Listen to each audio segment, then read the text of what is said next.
Bianca Hénin, bonjour. Bonjour Thierry, bonjour aux auditeurs. Merci d'avoir accepté notre invitation. Avant de donner la parole aux auditeurs, au 258, l'urgence pour le FN en ce moment, c'est d'obtenir avant le 16 mars le parrainage des 500 maires pour la candidate Marine Le Pen au présidentiel. Est-ce que vous avez réussi à convaincre des élus calédoniens de soutenir le FN ou pas? Alors c'est pas entre nous, mais très franchement, je voulais que ça reste confidentiel et ça le restera. Et ça, c'est sur la demande... On a un problème de micro, je crois. On va vous donner un autre micro parce que on a un problème de micro. Vous disiez donc, pour l'instant, vous avez soutenu des... Oui. Tout à fait. Je le disais, il faut absolument que ça reste confidentiel. Mais c'est en métropole... la seule question qui reste aujourd'hui, avant de parler des présidentielles... Pourquoi il faut que ça reste confidentiel? Marine Le Pen n'a pas obtenu encore ses 500 signatures. Pour répondre à ma question. Et pour répondre à ce que vous me demandiez, oui, en Nouvelle-Calédonie, j'ai demandé à la plupart des élus pour essayer de soutenir Marine Le Pen. Et c'est un scandale si elle n'y arrive pas. Mais voilà, il lui en manque encore à ce matin. Concrètement, pour répondre encore une fois à ma question, est-ce que des élus calédoniens, des maires calédoniens ont signé pour parrainer Marine Le Pen? Non, pas aujourd'hui. D'accord. Encore un mot donc sur ces présidentielles. Louis Alliot, le directeur de campagne, devrait venir en Calédonie selon Marine Le Pen. S'il vient, c'est uniquement pour remercier les éventuels maires de la dernière minute qui rallieraient le FN ou pas? Bien évidemment, s'il venait, c'était prévu pour ce week-end. En fait, il a reporté à quelques jours. Je n'ai pas la date définitive.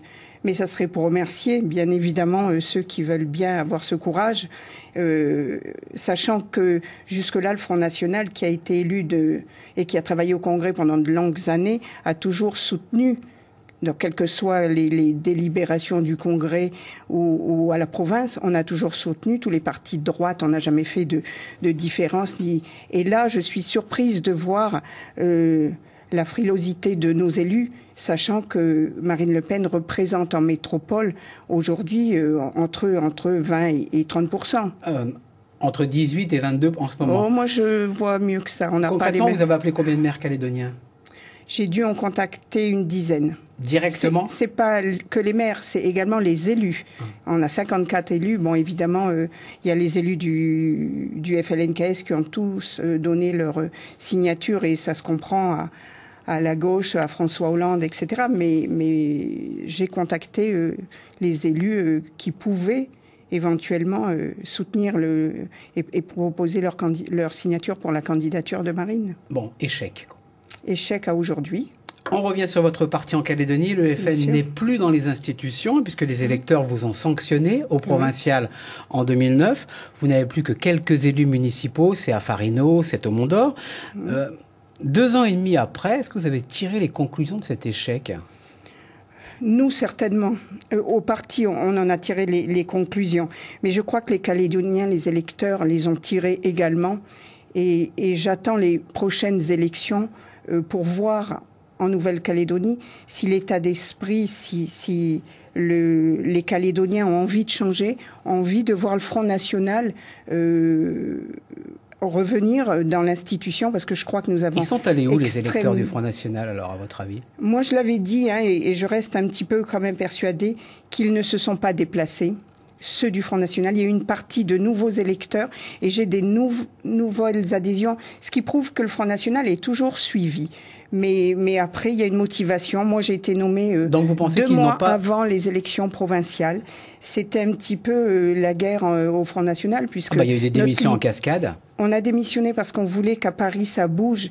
Et on avait des différences avec notre leader. Donc, il fallait qu'il prenne une décision. Jean-Marie Le Pen, à l'époque. Tout à fait. Et c'est venu un petit peu tard. Donc, moi, c'est sur la demande des électeurs calédoniens que je suis...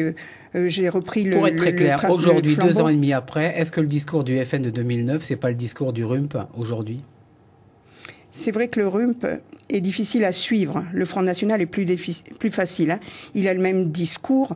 On évolue, bien évidemment, mais on en reste à des sujets brûlants où le RUMP, on ne sait plus qui est le RUMP. Moi, je voudrais revenir sur l'histoire du drapeau. Le RUMP en Calédonie, c'est droitisé, vous pensez, ou pas? Avec l'UC, Vous pensez que c'est droitisé? Je ne sais pas, les alliances du RUMP aujourd'hui font que de nombreux électeurs se posent des questions. Voilà pourquoi je dis que le Front National a toute sa place à nouveau aux prochaines élections et dans l'hémicycle. Alors, aux prochaines élections, c'est les provinciales 2014, on va en parler dans un instant. Il y a les législatives et les législatives avant. Vous allez partir aux législatives? J'y compte bien. Dans les 2 circonscriptions? J'espère que nous serons présents dans les 2 circonscriptions. Honnêtement, et je l'ai dit souvent, c'est surtout financièrement qu'il faut que l'on voit, nous, comment vont pouvoir être financées nos élections. Et vous serez candidate dans la première circonscription ou plutôt dans la deuxième, dans la seconde? Moi, j'aimerais la 2e circonscription. Elle est plus facile pour le FN? J'y ai ma place. C'est-à-dire? Moi, j'aime bien le terrain. Je pense que sur Nouméa, il faut une autre personne que l'on présentera plus tard peut-être. Mais voilà. Mais on en a parlé, on sait déjà comment on va partir. Je vous dis, c'est uniquement financier. Donc ça veut dire que dans la seconde circonscription, le Nord, par exemple, on est beaucoup plus FN que dans le Sud? Oh oui, oui. Pourquoi? Je sais pas, c'est comme ça. Les gens du Nord n'ont pas les mêmes problèmes que ceux du Sud. Ils font confiance, en tout cas, au Front National. Quand on regarde les derniers chiffres aux législatives, j'ai fait un très bon score. Conséquence directe, depuis 2009, vous n'êtes plus dans les institutions, je le disais. Donc, ça veut dire, est-ce que c'est très compliqué, du coup, d'exister sans représentativité et donc forcément avec beaucoup moins de visibilité médiatique? Oui, tout à fait. Bien sûr que c'est très difficile, d'abord parce qu'il faut essayer d'être sur le terrain, ce qu'on ne peut plus faire lorsque, comme moi, j'ai repris un travail à temps complet. Donc après, c'est après vos heures de travail qu'il faut faire de la politique. Et ça, il faut avoir des convictions et continuer à maintenir. C'est ce que je fais depuis 2009, à maintenir le noyau, le bureau du Front National déjà, mais également nos adhérents, ceux qui nous suivent, qui nous font confiance, parce qu'on n'a pas les mêmes moyens de propagande. Alors les médias, de temps en temps, c'est vrai qu'on peut évidemment intervenir, soit par voie de communiqué, mais c'est très léger. Justement, vous le disiez, vous travaillez, vous êtes salarié à la CAFAT. Moi, je me pose une question. Quand vous étiez élu, derrière la représentativité, vous aviez une certaine forme de liberté de parole. Vous pouviez ouvertement critiquer le gouvernement, critiquer la province sud, critiquer la mairie de Nouméa. Vous étiez protégé par votre mandat. Aujourd'hui, vous êtes salarié à la CAFAT. Vous vous retenez ou quoi? Me retenir, non, parce que je crois que les communiqués que j'ai eu envie de les passer, je vous les ai présentés. Par contre, sur quoi vous voulez dire je suis freiné peut-être par rapport à la CAFAT, à mon employeur? Oui, vous êtes salarié maintenant. Ah, mais je suis salarié et je dénoncerai rien de la CAFAT. Si vous voulez, c'est normal. Là, j'ai un devoir de réserve. Donc vous avez une retenue. Oui, d'accord, mais je peux parler très facilement de la CAFAT, de ce qui se passe, mais en tant que salarié. Mais vous êtes battu pendant des années sur la santé, sur le RUAM, sur tous ces dossiers-là. Aujourd'hui, vous mettez sur pause ou pas? Sur pause. Nous, on s'est battu au Front National pour ne pas obliger le RUAM à tout le monde, puisqu'on demandait, on avait posé à ce moment-là, on avait demandé que les patentés aient leur propre assurance maladie. Il fallait pas rentrer tout le monde au RUAM. Or, depuis qu'il y a le RUAM, on a que des déficits. C'est chronique, ça continue, voilà. Donc aujourd'hui, qu'est-ce que vous voulez que je fasse comme autre déclaration que de dire, ben voilà, c'est peut-être. Donc vous gardez les mêmes combats. C'est pas parce que vous êtes salarié d'une administration que vous avez plus ou moins un devoir de réserve politique. Bien sûr. Alors on va parler justement politique. Il y a un an, vous avez surfé, j'emploie le mot surfer parce que on vous a beaucoup vu, vous avez surfé sur la polémique des fameux 2 drapeaux, le drapeau tricolore et aux côtés du drapeau du FLNKS. La bataille aujourd'hui, à votre avis, est-elle finie, terminée? On attendait la page ou pas? Pas du tout, je ne crois pas que ce soit fini. C'est toujours dans le cœur des Calédoniens. Ceux qui ont été blessés, qui ont été trompés. Je rappelle que le lendemain de l'annonce faite par Pierre Froger sur les 2 drapeaux... En février 2011. C'est le Front National qui a dénoncé immédiatement. J'avais mentionné que le drapeau Kanaki, jamais en Calédonie. Voilà. Depuis combien de mois les gens continuent à en parler? Et c'est surprenant parce que même après, depuis, même sur Internet, je vois encore des gens qui sont vraiment furieux de voir ce qui s'est passé, parce que c'est encore, je vous dis, cette blessure qui reste dans le cœur des Calédoniens. Je rappelle que vous pouvez bien sûr intervenir en direct et poser vos questions à Bianca Hénin au 258 258. On continue sur cette polémique. À l'époque, on se rappelle, il y a eu des comités, il y a eu des collectifs qui se sont créés, et on a beaucoup parlé à l'époque d'un rapprochement avec Calédonie Ensemble et Philippe Gomez et le Front National par rapport à ce fameux drapeau FLNKS. Il y a eu entente, il y a eu accord entre le FN et Calédonie Ensemble, ou au contraire, on vous a demandé de vous faire tout petit pour pas gêner Calédonie Ensemble? Alors, mes positions ont été très, très claires là-dessus. J'ai jamais été, ni avoir eu une quelconque alliance avec Calédonie Ensemble. J'ai soutenu les personnes qui, à l'époque, n'étaient pas impliquées dans la politique, qui voulaient qu'il y ait un drapeau calédonien. Aujourd'hui, je le dis encore, les Calédoniens ont le droit d'avoir leur drapeau. Mais ça va un petit peu avec le discours de Marine Le Pen, qui dit qu'en France, toutes les régions, plus ou moins, ont leur drapeau. Donc ça, c'est pas gênant. Par contre, quand hisse le drapeau du FLNKS sur les édifices publics de la Nouvelle-Calédonie, ça, c'était dangereux. Et ça l'est toujours, puisque maintenant on parle de la citoyenneté, et puis petit à petit on glisse vers l'indépendance camouflée, mais c'est cela. Alors, à l'époque, j'avais, moi, non pas fait partie des comités, j'avais demandé aux Calédoniens de venir sur la place publique lorsque le Premier ministre, M. Fillon, venait accrocher ce drapeau. Voilà où le Front National a demandé aux Calédoniens de bouger. Eh bien, je peux vous dire que ce jour-là, nous n'étions pas nombreux. Par contre, dans les couloirs, dans les maisons et sur Internet, tous les Calédoniens contestent. C'est un peu dommage parce que j'ai eu une famille qui est venue d'Ouégoua, qui est partie à 3 heures du matin pour venir. Aujourd'hui, c'est encore votre combat, et ce sera par exemple le combat des législatives si vous le menez. Ce sera le combat des provinciales? Tout à fait, parce que c'est une erreur. C'est une erreur. C'était pas ce qu'il y avait écrit dans l'accord de Nouméa. On a trompé, on a piégé les Calédoniens. Est-ce que ça va continuer, ou est-ce que les Calédoniens, à un moment, ils vont se réveiller, ils vont dire que non, ça suffit maintenant? Frédéric est à Marais et il veut vous interroger, Bianca Hénin. Bonjour Frédéric. On vous écoute. On l'entend pas. On va l'écouter, on va l'entendre. On va entendre Frédéric de Marais. En attendant, quel combat aujourd'hui fait votre actualité? C'est le drapeau ou il y en a d'autres? Non, je crois que le combat aujourd'hui que les élus devraient avoir, et c'est surtout ceux qui ont une représentation politique, c'est surtout la vie chère. Je crois que c'est ce qui touche le plus à la vie des Calédoniens, parce que je crains qu'un jour les Calédoniens se fâchent, s'énervent et retournent dans la rue. Ça, il faut absolument qu'on arrive à maîtriser ça.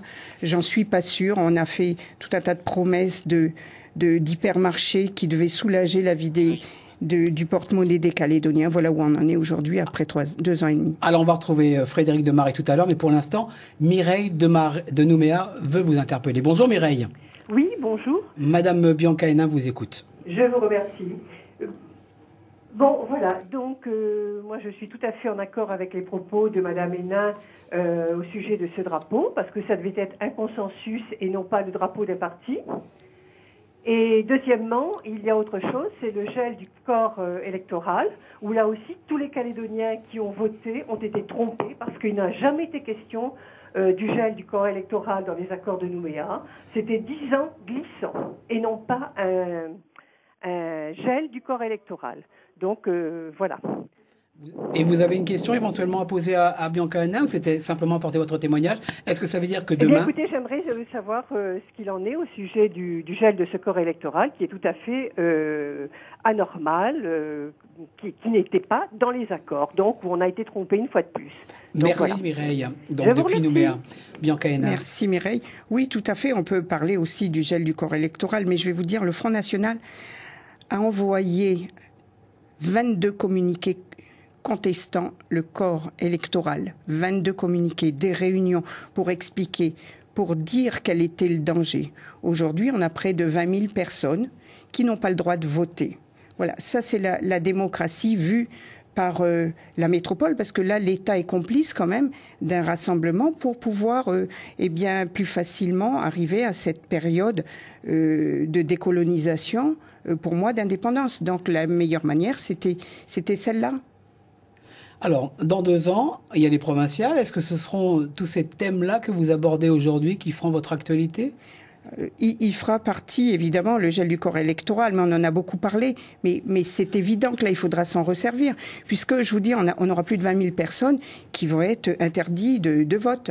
Le chiffre, vous le prenez à la hausse, hein? Enfin, Oui. 13 500 normalement, 13-14 000 maximum. Ils avaient l'air de dire 18 000 à la RFO il y a une semaine. Déjà, et là, vous baissez de 2 000.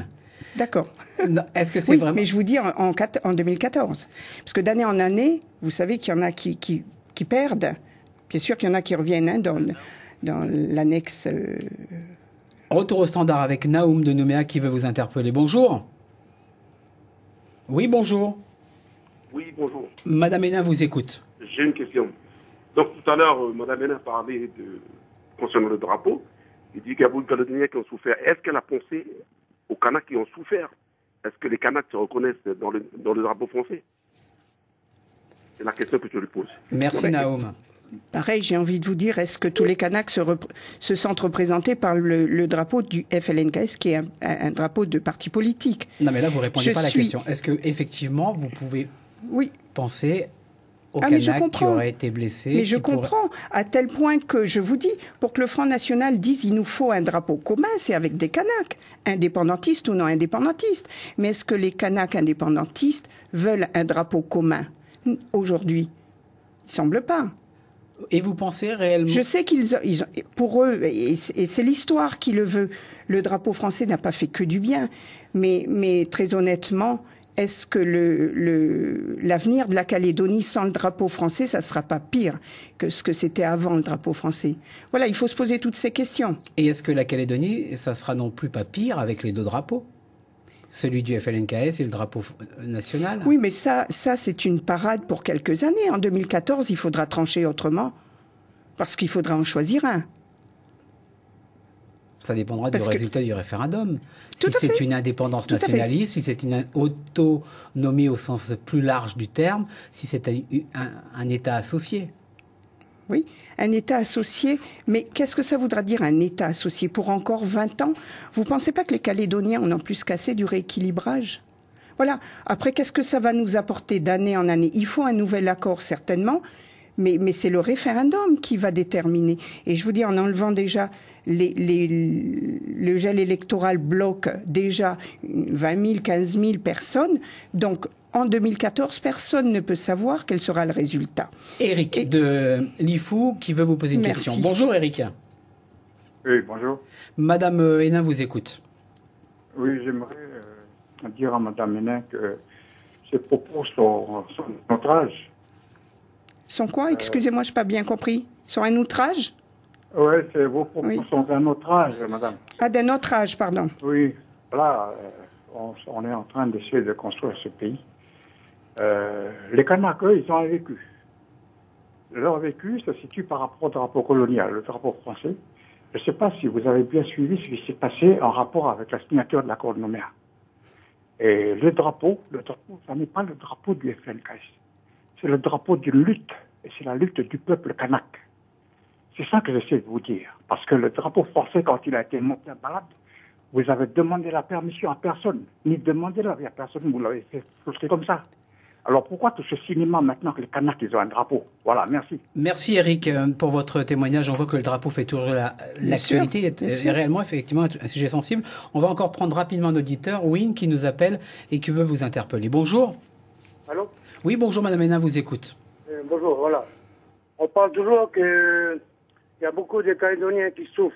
Hein? Je suis d'accord. Je suis d'accord avec Mme Hénin. Mais il ne faut pas oublier qu'il y a beaucoup de Kanaks qui ont souffert aussi. Non, mais je suis d'accord avec vous. Hein. Les Kanaks n'ont pas souffert, c'est pas de maintenant. Hein? C'est pas de maintenant, ça fait plus de 150 ans.